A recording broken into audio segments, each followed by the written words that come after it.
বাংলা। 1952 সালে ভাষা আন্দোলন, 1966 সালে সদুফা আন্দোলন, 1969 সালে গণ অভ্যুত্থান, তারপর 1971 সালে মুক্তিযুদ্ধ।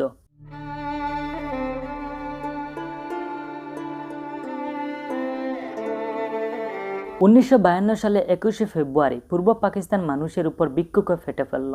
পুলিশের গুলিতে প্রাণ গিয়েছিল রফিক, সালাম, বরকত, জব্বার আরও অনেক। তারপরও সেই আন্দোলনটি থামানো যায়নি। পাকিস্তান শাসক গোষ্ঠী শেষ পর্যন্ত 1956 সালে বাংলা ভাষাকে সংস্কৃতি দিতে হয়েছিল। যেখানে আমাদের ভাষা শহীদেরা প্রাণ দিয়েছিলেন, সেখানে এখন আমাদের প্রিয় শহীদ মিনার।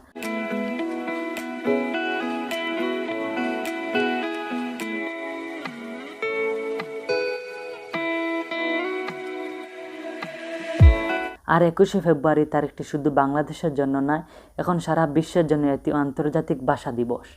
1966 সালে সদুফা আন্দোলনে বাংলাদেশে একটি ঐতিহাসিক গুরুত্বপূর্ণ রাজনৈতিক ঘটনা।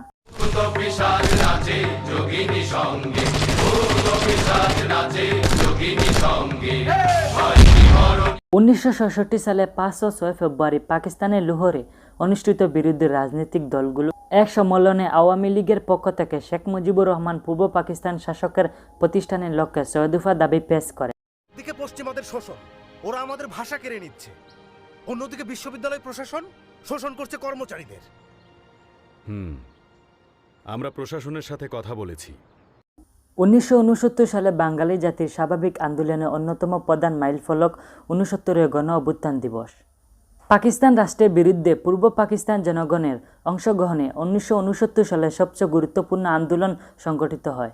ইতিহাসের পাতায় এটি একটি গণ অভ্যুত্থান নামে পরিচিত। And that language should be Urdu and cannot be any other. The state language therefore must obviously be Urdu.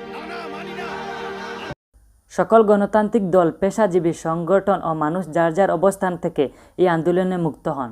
1971 সালে এই দিনে হাজার বছরের সংগ্রামী বাঙালি জাতি পরাধীনতার শৃঙ্খল ভেঙে স্বাধীনতা অর্জন করে। কেন ভাইয়া ভাইয়া মুমিন, গুলি এনেছিস? এনেছি ভাইয়া। তোকে অনেক ধন্যবাদ ভাই, অনেক ধন্যবাদ। 26শে মার্চ স্বাধীনতা ও জাতীয় দিবস। স্বাধীনতা বাংলাদেশে 48 বছরে পা দিল। 1971 সালে এই দিনে হাজার বছরের সংগ্রামী বাঙালি জাতি পরাধীনতা শৃঙ্খল ভেঙে স্বাধীনতা অর্জন করে।